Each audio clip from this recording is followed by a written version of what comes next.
Hello, everyone, and welcome to A New Direction. My name's Jay Izso, and oh man, do we have another great show for you. It's so easy every week. I get a great author who writes a great book. My job's easy. I just get to ask the questions, and they just get to just give you and deliver just incredible information. This week is no exception. In fact, this week is phenomenal. Scott Edinger is going to be joining me here. You can see him on the screen if you're watching us live. The Growth Leader is the name of the book. Strategy to drive the top and bottom lines. Wall Street bestseller, USA bestseller.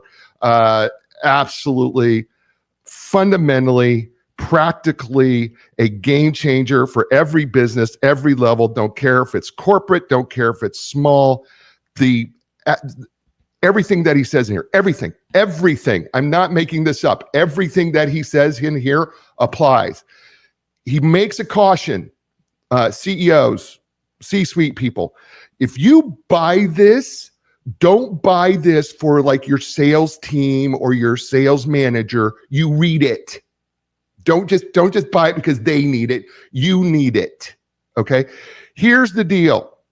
Folks, you probably have a business strategy out there. Good for you. Do you really know what it is?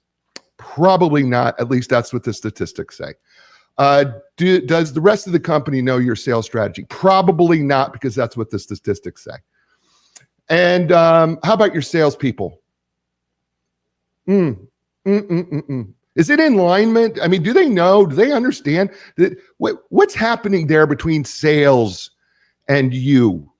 There, is it antagonistic, right? You don't even know if they exist, or are you just out there hammering away? Sell. Oh boy, we got work to do, don't we? Well, that's why he wrote this book, because he's going to help you do the work that you need to be doing now. Okay, don't wait. He's going to do it. It's absolutely phenomenal. And I want to introduce you to him right now because he is phenomenal. His name's Scott K. Edinger. He's recognized as an expert in the intersection of leadership strategy and sales. His clients are in the Fortune 50 and across the globe. And those people across the globe trust him as their premier consultant, advisor, speaker for leading business growth.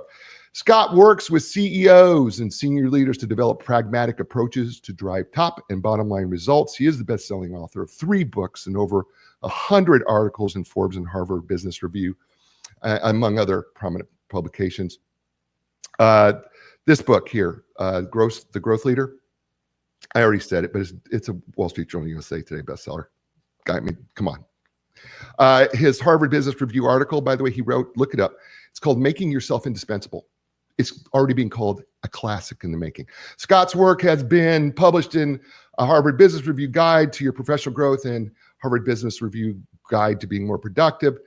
He served, by the way, this is so cool because we have this connection, Scott. He served as an affiliate faculty member for the University of North Carolina Kenan Flagler School of Business. I used to be on the Shark Tank for the senior projects. For the grad students.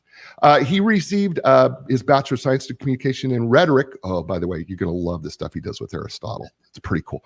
And at Florida FSU, big, huge FSU fan.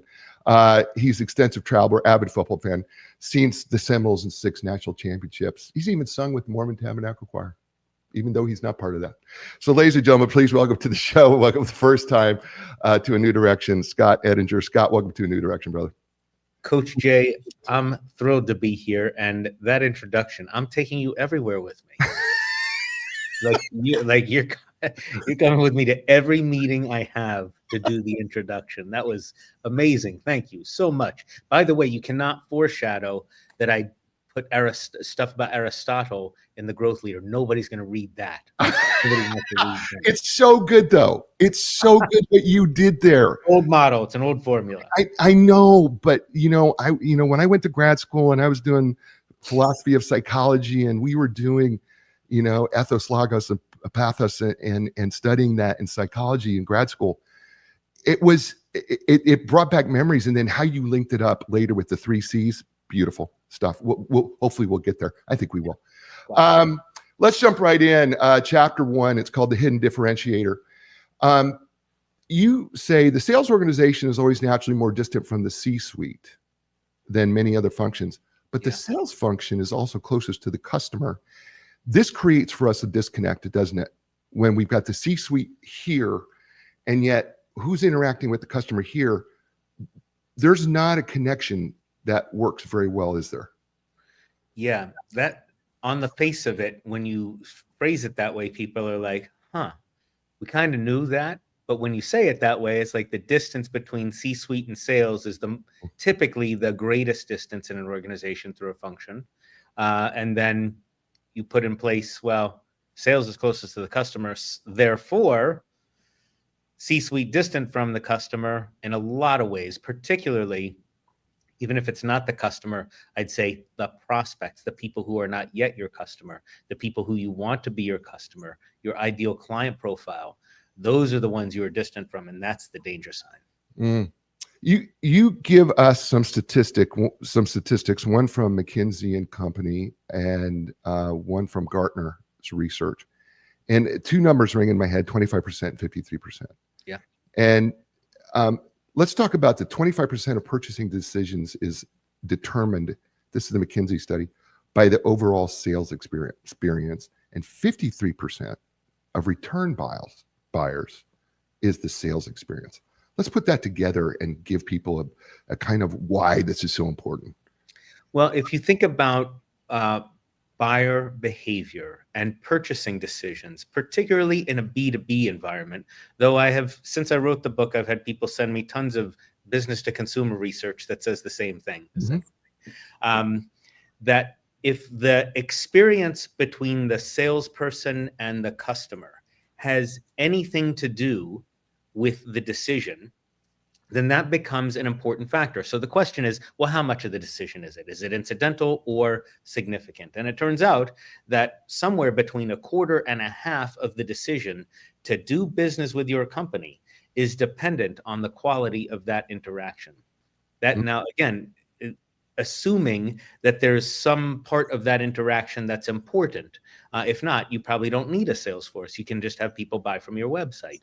But if you need anybody in a selling role that has an influence on the decision, either in what the customer buys, what kind of clients you're actively pursuing, whatever it is, if there is a human being there that is involved in that experience, then that person or persons are responsible for about 1/4 to 1/2 of the decision. Now, that is based on what happens before someone becomes a client. An interesting thing about those numbers, and I've seen them 25%, 39%, is even greater than half, more than the 53% study that I show. Well, if you think about that, those are all elements of the experience that occur before someone becomes a customer. So more than price alone, more than brand alone, more than service alone, and really second only to the stuff or the services that they're actually buying from you. So we don't think about the sales experience. It's sort of like, oh, we've got all these great things. Sales, just get out there and sell and tell them how great it is. And yet that part of the experience accounts for a great deal of the business that you win or lose. The sales experience, I don't want us to overlook that too much, because you say something else here. You say the sales experience is a powerfully differentiating decision criterion that is routinely overlooked or dismissed outright. Yeah. This sales experience differentiates your company, and I added an exclamation point to it. And here's the thing. I think people will say, well, we give them service, but the sales experience is knowing the other side, the customer side. And I don't want to jump the gun too much here, but this is a differentiator for your business, is what kind of experience is that person getting from the first phone call? That's the differentiator. So there's a way to think about this that I'd encourage everybody listening here. I suspect you've heard about CX, right? Customer experience. It's become very popular in the last decade.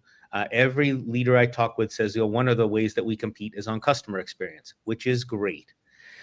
But most CX efforts are focused on what happens after someone becomes a customer. Mm. Use, consistency of performance, service levels, and what's conspicuous by absence is what I refer to here as the sales experience, right?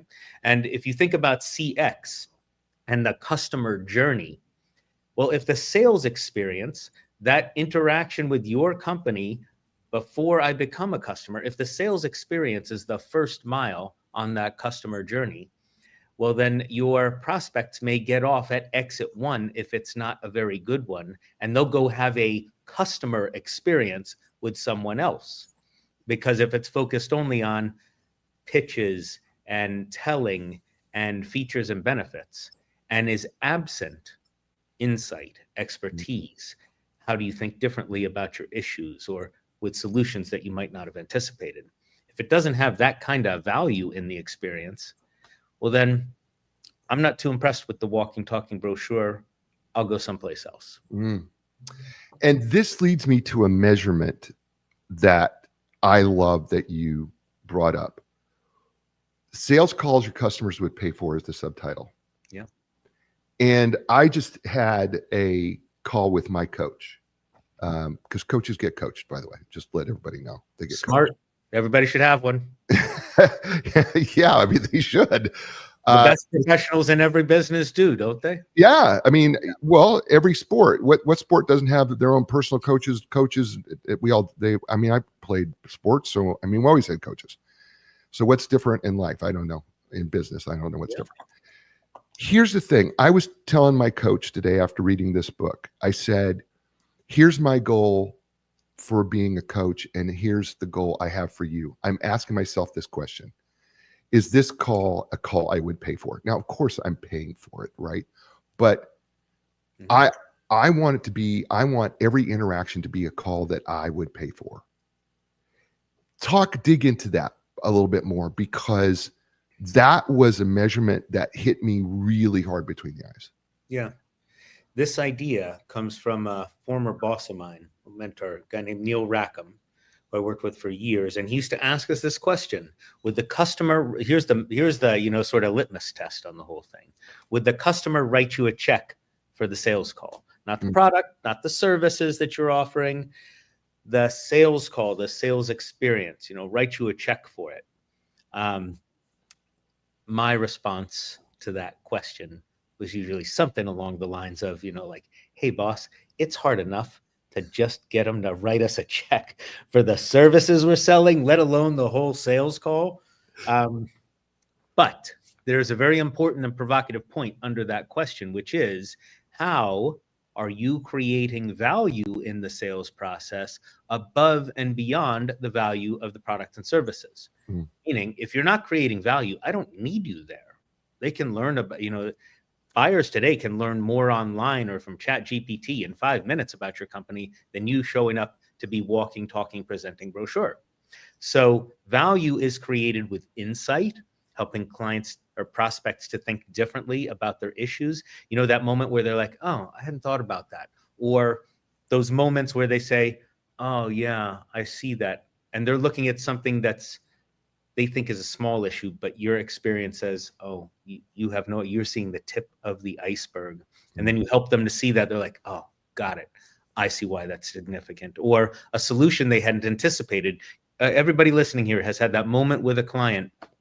If you work with clients, where people say, oh, I didn't know we could do that, or that you could do that, or could help us that way. So there's all these ways to demonstrate expertise, to provide insight, and to help clients to think differently. And when you can do that, well, that is part of what sets you apart. That's a sales call your customers might pay for. And when you combine that with a valuable product or service, well, now you're cooking with gas. It's so interesting. Yesterday, I was on a call. We were looking at a product for our business, and this guy came on, and he was a sales guy, clearly. And he started with telling us about them. And it was a brochure. He gave me the brochure. And I'm like going, I wanted to scream because, I just finished reading the book, and I wanted to scream going, well, I could have read this, man. come on, let's get to why this is possibly valuable for me or why I would want it.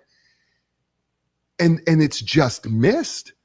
I mean, look at any website. What do they typically do? They typically tell you why you should hire me. And it's not an interactive, or it's not, doesn't address the problem. You even talk about here, help your customers with problems they don't see. Help your customer with problems they don't know are problems. Help your customers see hidden opportunities. Help your customers find solutions they haven't considered. Help your customers connect with additional resources. And these are just little simple things that you brought up. But where did it get lost? How did we lose this? Going from customer experience to quote unquote customer service. I don't know. How did we lose this? Well, I think salespeople have long been plagued with a stigma around pitch and tell and not providing much value. So and I read about that in the book, this idea of the sales stigma that sort of gets in the way of salespeople thinking more about being valuable. I think the real disconnect is that the sales experience never got included in all of the great effort around customer experience and CS.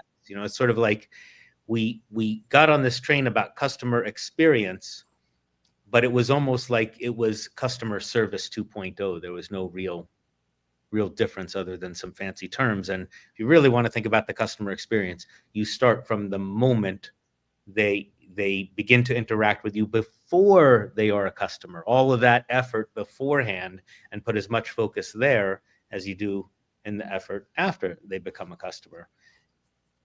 It's probably not about what people are doing as much as what they are not doing. That would be my thought on it. Yeah, well, there's a part of your take though, yeah. Yeah, well, no, I think there's a part of me, we talked about this before the show started, we focus so much on the technique of selling. How do I carve a bit, more scripting.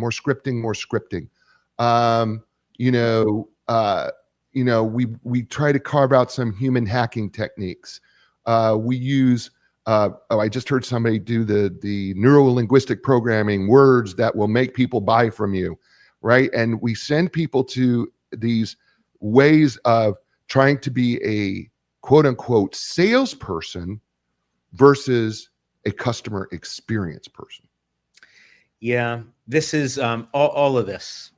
So I sort of want to, scream a little bit about that, because if you've heard of Dan Pink, he's a great author, and his book before his last one was called To Sell is Human. He does a word cloud. I reprinted it in the Growth Leader, with permission, of course. But it's interesting if you look at the word cloud of the first thing that comes to people's, and it's pushy and yuck and sleazy. Horrible adjectives that have unfortunately gotten earned by salespeople trying to use tips and techniques to try to manipulate buyers to buy from them. And somehow along the way, we've forgotten about what a friend of mine would call the nobility in sales. Lisa Earl McLeod, who wrote a book about this. But the idea that there is a value in helping to solve problems, helping customers to capitalize on opportunities, helping them to achieve their objectives. And that is, when selling is done well, what it looks like. But it's for a long time, sales has been sometimes fairly, sometimes unfairly judged, pushy, yuck, sleazy, and all those other awful adjectives in Dan Pink's book. Yeah, aggressive, manipulative, annoying. Some of the worthy words. And I think those terms are there for a reason. Right. Salespeople have employed. They did exactly what you had mentioned a moment ago, right? They use tip and technique to try to get buyers to buy, instead of focusing on how, like every other function in a business, how are we valuable? How can we be helpful? Where is the value that we provide? Right. And if you can very simply think about that and not cloud it with all of the technique and tip and style and effort to sort of mask and offer, much better. Yeah. His name is Scott K. Edinger. The book, The Growth Leader, Strategies to Drive the Top and Bottom Line Sales. Absolutely outstanding. Get it. Don't wait. Go right now to Amazon. Buy it. It's absolutely outstanding. You're listening to him here on A New Direction. Hey, folks, two sponsors that I got to talk about. First one, of course, is Zoundy. I love it. I was speaking in Salt Lake City a couple weeks ago, and I'm able to give my audio book away for free to the entire audience, right? Hundreds of people. Give it away. And here's the thing. Unlike other audio books that you get, the difference is when they download my audiobook, I get their email address, and now I have an interaction with my reader. Awesome. And I love it. So if you're an author, publisher, whatever it may be, check out Zoundy.com at ZOUNDY.com. Go Zoundy.com/J. Use my code JAY25. That's JAY25. And I'll tell you what, you unlock special savings because I got to tell you, this is a great experience. Best thing I've ever done. And I think you'll find it is too. And Linda Craft Team Realtors, let me tell you about them.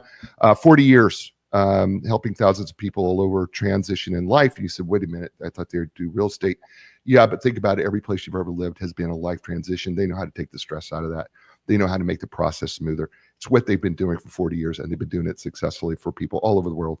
So listen, when you're ready to buy, sell your next home, start with the transition expert. Start with Linda Craft Team Realtors. It's lindacraft.com, LINDACRAFT.com. And we're back here on A New Direction with Scott Edinger. His book, The Growth Leader, Strategies to Drive the Top and Bottom Lines. Love this book so very much. Read it a couple times. Going to read it again. It's just so dang good. Chapter 2, the executive's relationship with sales. We kind of talked about it. That the bigger the company, especially when we get into the corporate company, there seems to be more distance. I mean, clearly the smaller the company, the less distance, but the bigger the company is, there's a greater distance here. And you have statistics here. 86% of CEOs are completely or significantly disengaged from or misaligned with sales when it comes to determining the direction of their company. Explain that a little bit more. Yeah. So by the way, large company, small company. In a large company, the distance is by numbers greater, right? Levels, more distinctions in terms of the distance from sales. But philosophically, that distance can be the same in a small company. And there is often a massive philosophical chasm between the C-suite and the sales function, even if that is if they're only separated by two people. And that is typically because executives, CEOs, CFOs, COOs, your triumvirate, the standard triumvirate in the C-suite, they tend to be thinking about the business strategy in terms of what they offer, the efficiency at which they offer it, the financial ramifications of how they offer it in the marketplace. And then it's like sales, just get out there and sell. Tell people how great it is. Of course, that's antithetical to the value that we were talking about beforehand. But most executives, when asked, would say, I just need my sales team to get out there and communicate the value of the offering. They don't talk as much about the value inherent in the sales experience. So there's a disconnect between the amount of time, effort, and energy they put towards strategic interaction with their sales team. In fact, if you look at how CEOs spend their time, but for reviewing forecasts or asking about deal progress, the majority of CEOs spend precious little time involved in anything sales focused. That's not an inspection of some kind. Interesting. You bring up something in this chapter, and I'm so glad you did. The curse of Glenn Ross. And if people, it is a curse. Yeah. I mean, I've seen the movie, poor Jack Lemmon, I mean, right. Kevin Spacey. And then of course, Alec Baldwin comes in with his briefcase and don't have to go there, but it's ABC. Always be closing. And that's a curse that's kind of gone. I know it's an older movie, but it's kind of stayed with us, hasn't it? Well, it has. And we were talking a little bit about this in the reference to the to the word cloud about sales, and the way people think about sales. And that stigma around sales is stigmatized in the C-suite too, because I'm sure that anybody listening has not thought this about their salespeople, right? But a lot of executives, many executives in the C-suite, and I've talked with 1,000 of them, will think about sales as less strategic, less skilled. I don't tend to have my MBAs there. I've got, all of the best and the brightest at my headquarters. We're using AI, everything from AI to big data and analysis. And I've got marketing, more strategic on brand, and finance working the balance sheet, and operations driving our efficiency. And salespeople just need to go be personable. So there is a sense that, and again, I'm sure that nobody listening has ever done this, that executives might just look down on the sales function. They know they're critical. By the way, there's not a single executive I've ever talked with that has said sales is anything but vital, critical to the organization. It's viewed as critical, but not strategic. And this is a huge factor in how sales is led, managed, and that perspective that it's critical but not a strategic function influences dozens of decisions made by executives throughout the organization, even if it's a small one, about sales, from who you recruit, how they're managed, how they're developed, how they're deployed, how they're compensated, you name it. So that perspective, that stigma about sales, and the sense that this is not really my strategic function, is a miss, and it influences a lot of counterproductive decisions. There's something else you bring up here that really struck me very, very hard, and that was habit and persistence. And, I'm a mindset coach, right? And my philosophy with business is that you don't have a business problem, you just have a personal problem that infects your business. Because that's typically what I find. That it's personal, and it's an infection. And so that's kind of my coaching philosophy in a nutshell. But I hear, my CEOs say to me, "Oh, I'm an open mindset." But when it comes to the sales stigma of habit, they continue to do the things that they've always have done. Even if there's another better way, they're not open to changing that. All of a sudden they get closed-minded.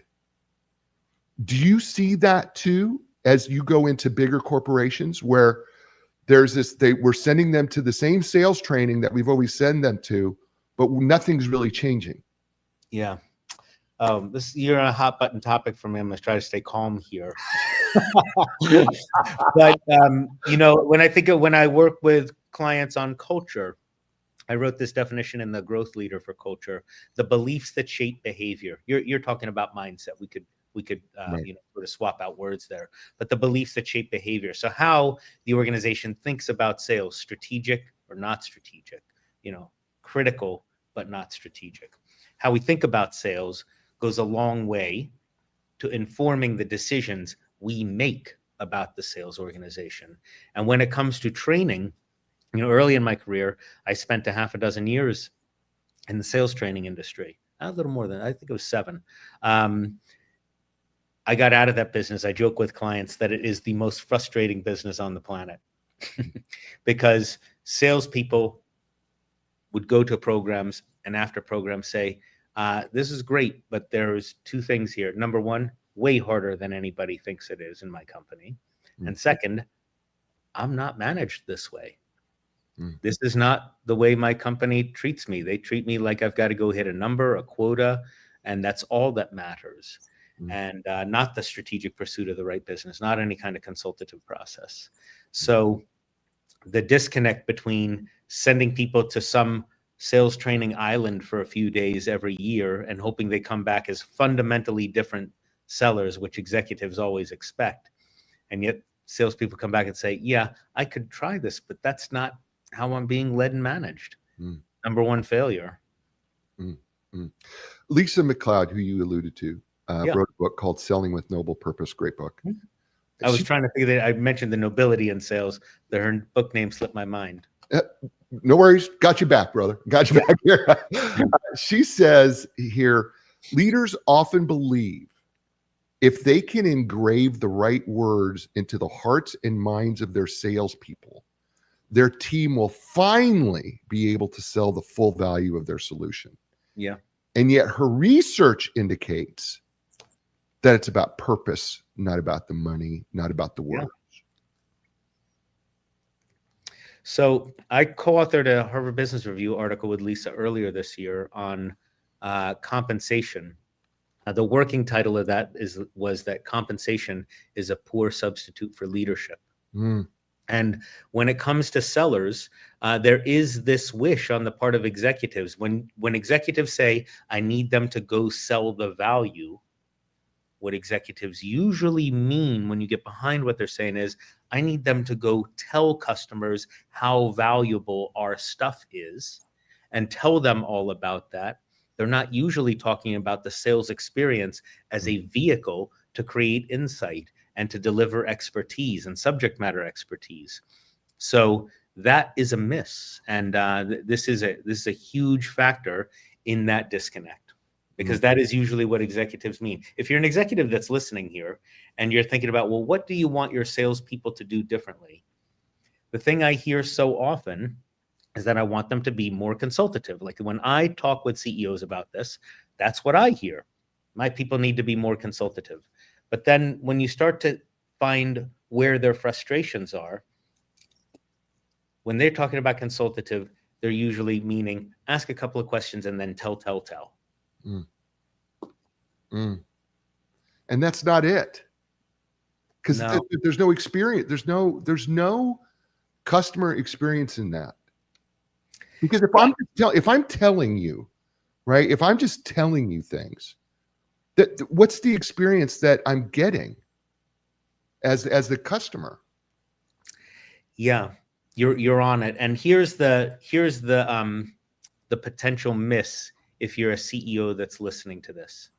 You could think, well, that's because my salespeople need to do something differently. And you'd be half right about that. But the reason your salespeople are doing that, are not behaving the way you want them to, is because of the way you are leading them, and the way the organization is structured. And that is the other half of the equation that is the more important variable, because salespeople are doing most of the time, a few exceptions, what they think is the right thing to do to make their number. They're doing that, and they're showing up to work each day thinking very few sellers show up to work each week thinking, okay, I'm going to do things that the boss does not want me to do. I'm going to try to do that. So the real issue is upstream. How are you leading? How are you defining the role of sales in your organization? How are you connecting them to strategy? Because it's real easy to diss on salespeople. And by the way, a lot of them deserve it. They don't do the things that you want them to do. They're frustrating. They're prima donnas, and they're not behaving in the way you want them to. I know. But the issue lies further upstream. That's a symptom, not the cause. Yeah. Okay. It really goes back to my little mantra, right? You don't have a business problem. You really have a you problem as a leader. It's true. Your sales, you as a leader are infecting negatively your sales because of your leadership. Yeah. It's, it's really easy to diss salespeople because, let's face it, they so often deserve it. There's tons of room for improvement. And there's a lot of times they are not doing the things you would want them to do. Like, I think CEOs would be shocked if they went on sales calls in their company, and sort of the kinds of prospects that your sellers are putting time, money, effort, and energy in pursuing, that you'd be like, no, I'd never want them to pursue that. I mean, I'd rather them, do nothing than get that customer. And then what they do with the customers that are your ideal client profile and how they botch those opportunities, you'd be equally shocked. But you have to ask, why are they behaving that way? Why is the world occurring to them to take these actions instead of the actions that you'd want them to? And my hypothesis on this is usually, well, how is your organization structured? How have you defined the role of sales? How are you measuring, managing, deploying compensating, all of these things. And this is all back to what you talked about, mindset. How do you conceive of the role of sales? What do you think about it? Yeah. So good. I could just sit here and listen to you talk all day, by the way. I don't even want to ask any questions. I just want you to talk. You're kind. Well, it's your job. You're the podcast host. I'm the host. I know I'm the host. I just want to listen. That's all I want to do. I don't even want to ask you questions. I just want you to go. Just keep going. I don't want to. I do have to ask this because you don't want to do that. I know I do. I'm going to jump to chapter 4. It's called the 5 flag start. And this is so cool because again, you use analogy of car racing, right? We have the different flags, right, that let us know when it's time to start, and you have this 5 flag start. Mm-hmm. And so you said it's a signal, should get everybody started together, headed in the same direction, and moving towards the same strategic goals and at the right time. And so a single flag won't do the job, as you pointed out. So you divide it into 5. So I want to go through the 5 flags, and then I just want you to go ahead and kind of give us a brief overview. You open for that? Absolutely. Let's go. Flag 1. There's the first flag. What defines success? What do we mean, and what are we talking about here? Yeah.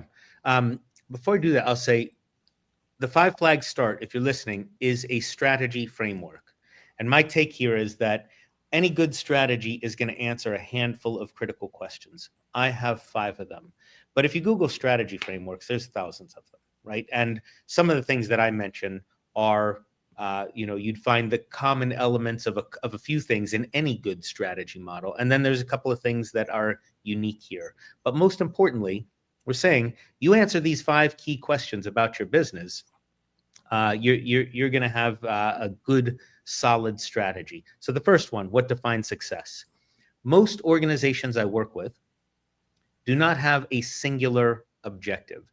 They might have one in like a financial goal, a revenue target or something, but usually from a strategy perspective, it's not just one. It's typically a small handful of critical objectives that when put together create a very vivid picture of what success looks like. So it might be a combination of a revenue target, but if a revenue target is achieved absent the right kind of customers, so making sure that you're winning your share of a particular kind of customer profile. Some companies are very serious about their organizational culture. So it's like, well, if we got the revenue target and the profit number, but we ground our people to a nub, then that's not going to work. So we got to have some kind of employee engagement. So it's usually a small handful, 2, 3, 4 measures of success that would say, this is what good looks like. So we start with the end in mind. What are we aiming for? At the end of the year, we will be thrilled, giddy, if we hit these objectives. Good.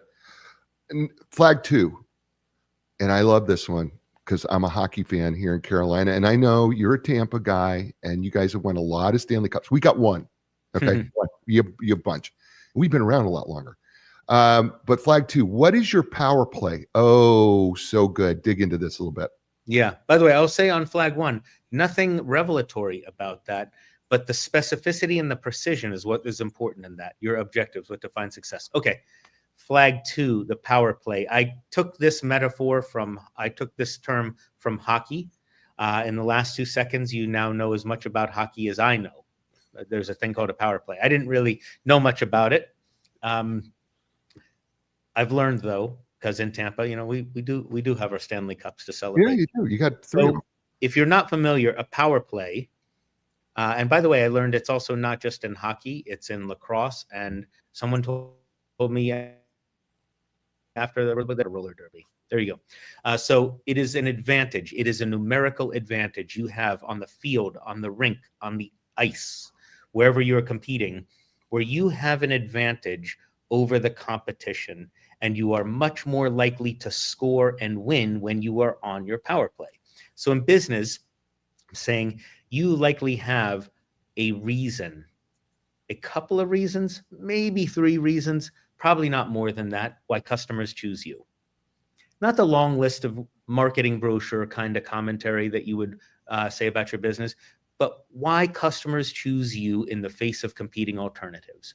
What is it? That's your power play. In the NHL, teams that are on their power play outscore the competition 300%, 3 times more likely to win. So I'm saying get really clear on your power play. And most importantly, for you CEOs here, make sure that that power play is showing up in every interaction with prospects and customers. Make sure it comes to life. But you got to be crystal clear about that and not lots of vague terms. I see lots of marketingese on these sort of things. That's the key.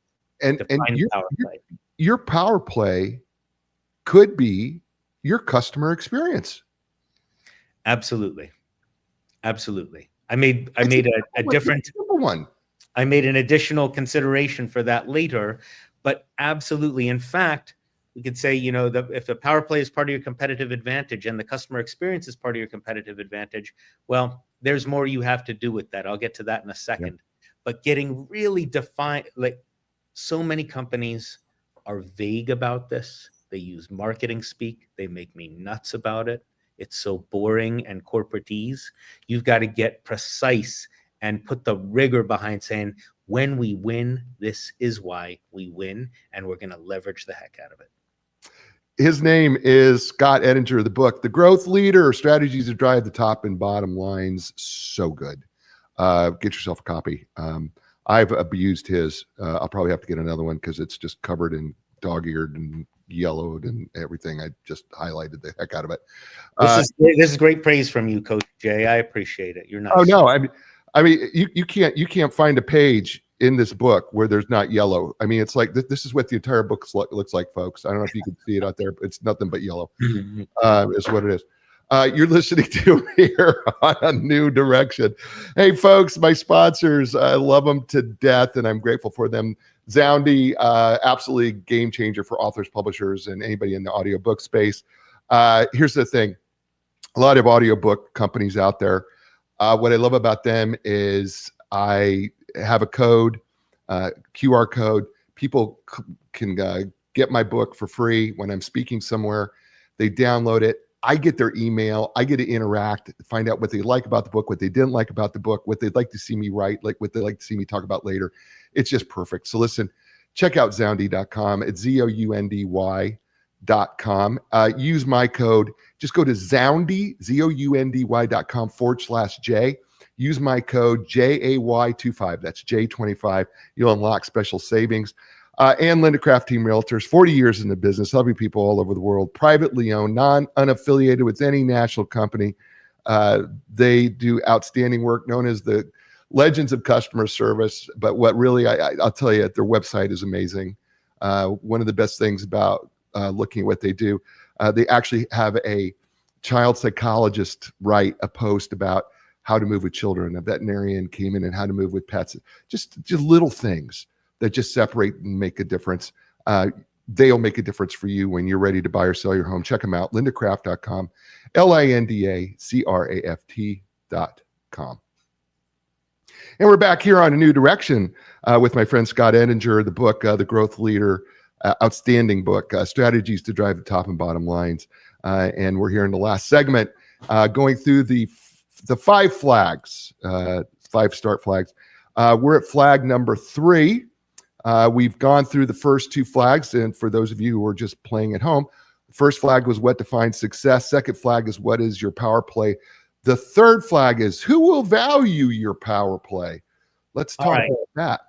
So I said you got to get rigorous and defined about what that power play is, how you win in them, why you are selected in the face of competing alternatives.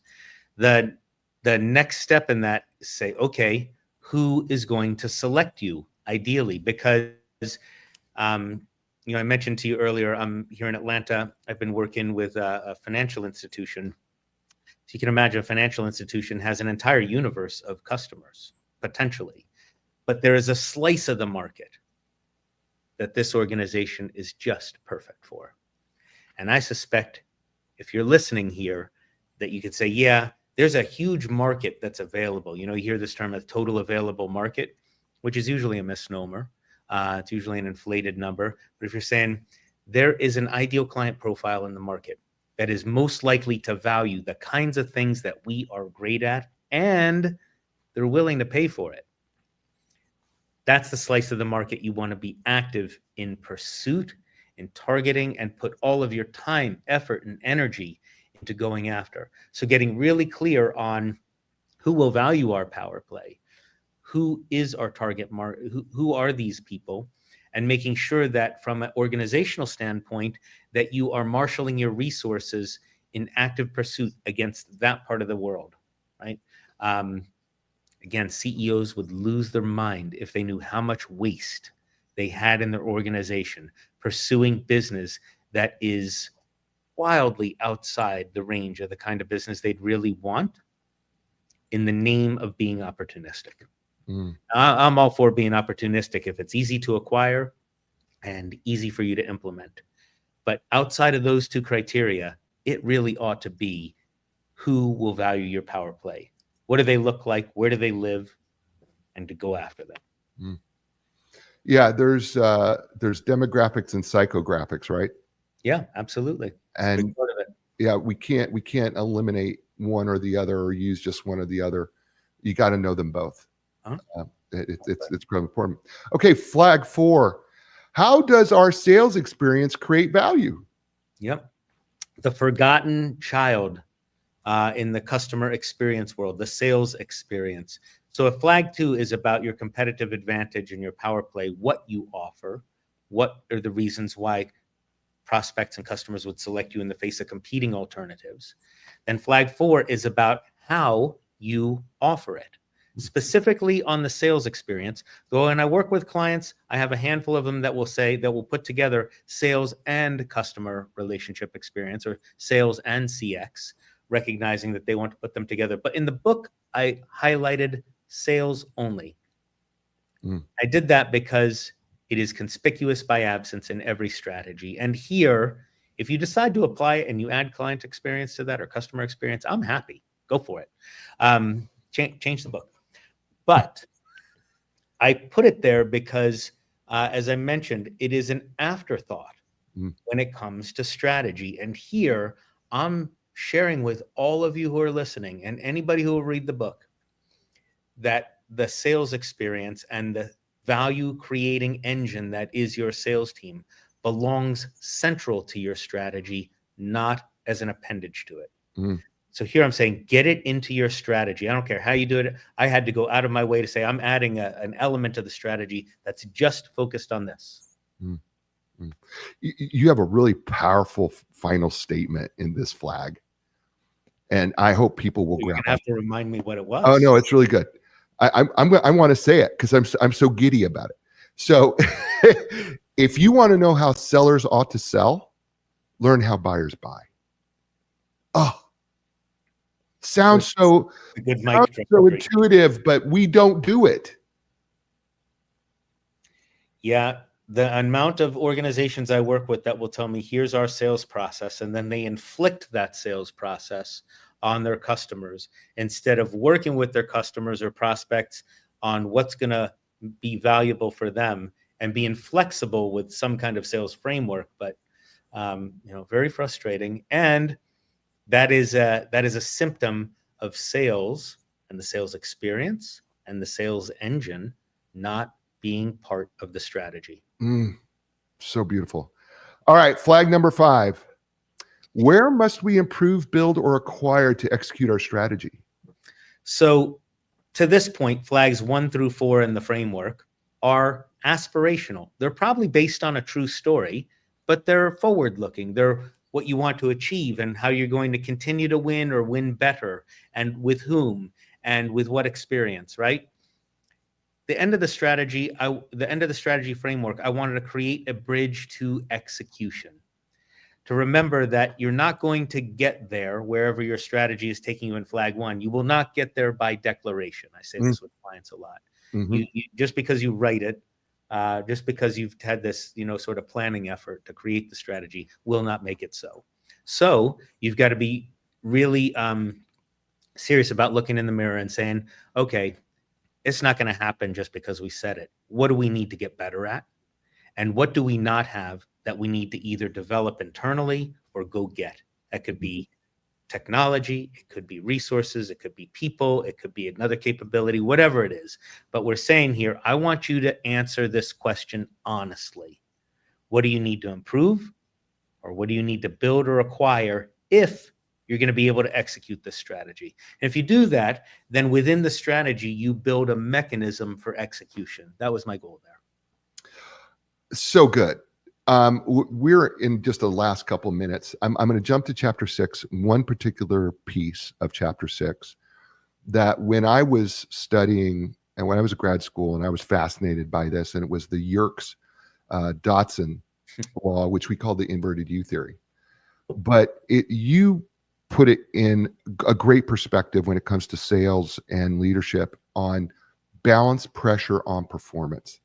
Can we give just a couple minutes to that? Because it's so, I think, imperative for leaders, sales managers to understand how this Yerkes-Dodson inverted U theory, how pressure can actually decrease your performance, not increase it. Yeah. Well, I'll try to, if you're listening here, I'd say imagine a bell curve. And we talk about stress. Stress can be really amazing. It can be motivating, it can be energizing, and it can be debilitating. Mm-hmm. And if you think about a bell curve, the optimal point of stress is actually at the top of the bell curve. And we'll call there's a technical term for it called eustress. Mm-hmm. But if you're on the bell curve on one side you have no stress, well, that's not helpful for a team either. If you have no stress, there's no energy, there's no motion, there's no like, hey, we got to get some action here.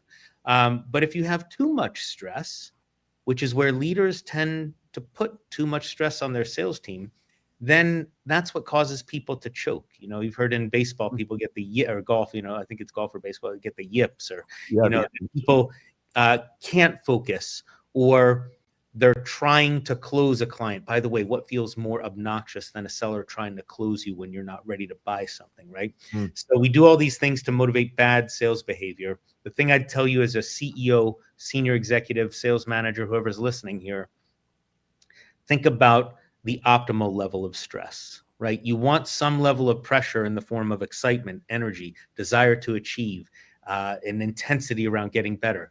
But too much stress, you got to make the sale, you got to make this quarter, you got to close the deal, or your job is on the line.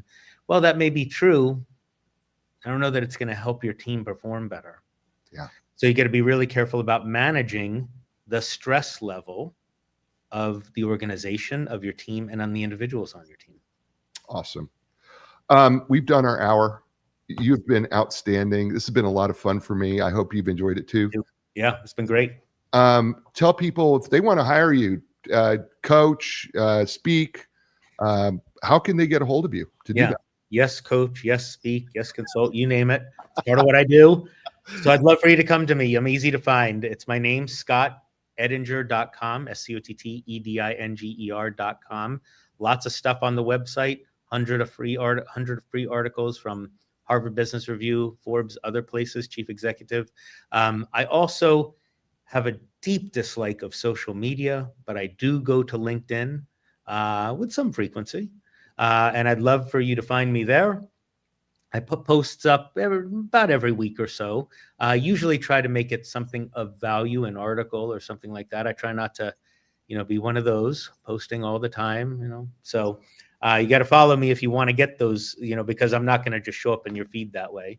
But yeah, find me if you have a question, if you want to talk about the book, and if you buy the book on the website, there is an opportunity to get the free companion workbook. Cool. So go grab that. I think all you have to do is it's on the books page for the growth leader, and you can grab a copy of that there. Perfect. Thank you so much. Stay with me, Scott. Folks, this is the show. You know what I say to you every week. You're in control of three things: your attitude, your effort, and your resiliency. Life doesn't give us what we want. Oftentimes circumstances come at us from nowhere, but you're still in control of your attitude. Take control of it because that's within your power. Your effort is tied to your excellence. I know we don't always have the same amount of energy in the tank, but how excellent will you choose to be today? Take control of that. And we all get punched in the gut or punched in the teeth and get knocked down. But you know what? It's up to you to get back up again. And we need you to get back up. Why? Because you're worth it. And we want you on the team. You know what? We had a lot of choices. You chose us. Thank you so much. Give us a thumbs up on YouTube, wherever you listen to the show. 5-star positive reviews always help us out. I thank you so much. You know what I say to you all over the world, and that is this. Ciao, everybody.